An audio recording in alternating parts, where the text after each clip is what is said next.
You want to support Roland Martin Unfiltered? Be sure to join our Bring the Funk fan club. Every dollar that you give to us supports our daily digital show. There's only one daily digital show out here that keeps it black and keep it real as Roland Martin Unfiltered. By going to RolandMartinUnfiltered.com, you can make this possible. In Virginia, the 6th District map has been redrawn after a case of racial gerrymandering was presented to the Supreme Court. Now, again, Virginia is one of those places. You've had Wisconsin, North Carolina, Pennsylvania. Then, of course, the Supreme Court chose to kick it down back to the lower court, not really rule on that. Now, for the first time in a long time, the district in Virginia reflects the Democratic voters who live there. Now, in Virginia, the Speaker of the House of Delegates is Republican Kirk Cox. He's been in that district 29 years. He's going to have what has been called his toughest race in decades. Running against him is Sheila Bynum-Coleman, who joins us right now. Glad to have you here. First off, let's talk about, again, you're running against somebody who's been in power for quite some time. But the gerrymandering issue, which the Supreme Court pretty much has now allowed, even though they haven't fully ruled, has an impact because that's how Republicans have been able to maintain control all across the South through racial gerrymandering. And that's why people in North Carolina were stupid, the folks who sued, because they sued on political gerrymandering, which the Supreme Court ruled in their favor. They should listen to Reverend William Barber and sued on racial gerrymandering. Idiots. But again, that's what Virginia is dealing with. Republicans being able to maintain power because of political gerrymandering. Exactly. So the district changed about 32 points. The district that I lived in previously, it literally is like over the river, through the woods to get the voters, right? So it was 4 localities, and it cut out most of the Democratic and all of the African-American popular groups of people. And so this district, after it's been redrawn by the special master, looks like a circle around the district. So the people who live in the neighborhood next to me, who go to the grocery store, we're all in the same district now, which is important, but it also is going to change the balance of power in our state government, which is important and something that people need to pay attention to, because this election is so important, not just to 2019, but also 2020 and beyond, because as people say, so goes Virginia, so goes the nation. But what's powerful about this is that we're now in a place where the people can choose their legislator as opposed to the legislators choosing their voters. What's your plan to take down somebody who's been in power for almost 30 years?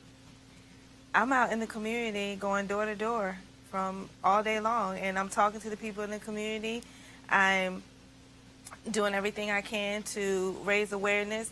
And this weekend I was out in the district knocking on doors, and you'd be surprised at how many people are actually excited to actually have a voice, because no one's ever knocked on their door before, because they've been in a district that was racially gerrymandered. They were all packed into one district, and it was safe to whoever was representing them, so that no one ever had to engage with them or speak to them. So my best foot forward is to go door to door and talk to people and communicate with the people in the district. And that's what we're doing. Again, what you're dealing with is, because the Republicans only they got a very slim lead, just one seat. And of course, that was decided by the flip of a coin when there was literally a tie race in 2018.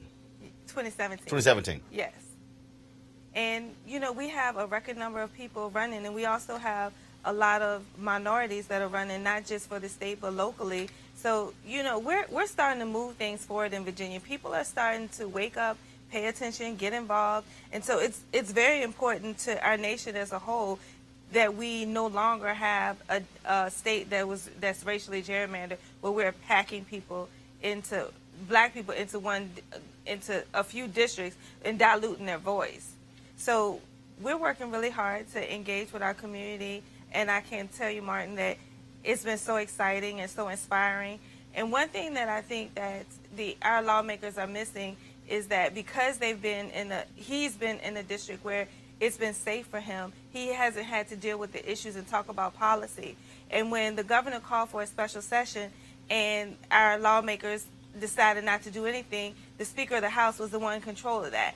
And so when you have represented a district that's 1/3 African American and gun violence is plaguing our community, I don't know how you can sleep at night and say that you didn't do anything to address gun violence in your district. I mean, when I was out knocking on doors, I was in an apartment complex, and literally every building that I went to, there was someone on each floor. So 3 floors of the building was 3 floors, and every floor I went to, somebody had a story about someone being shot, someone being murdered, and it's a real issue impacting our communities. And now that we have a state where it has been legally drawn and the maps are fair, it's not safe for anyone. It's not allowing the Republicans to have a stronghold. Now people will see things move forward and they'll see things change. So if folks want to know more about your campaign, where do they go? I'm sorry to hear you. To know more about your campaign, where do they go? What's your website?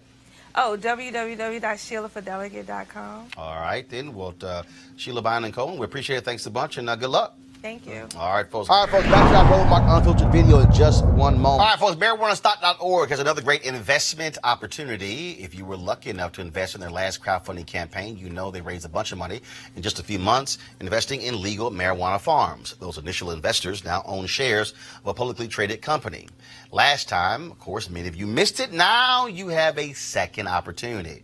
They have a new investment opportunity that is as good, if not even better, than the last one. I'm talking about industrial hemp CBD. For those who don't know, the hemp plant is the cousin to marijuana with a much higher concentration of CBD, which means hemp CBD gives you all the medical benefits of marijuana without getting you high.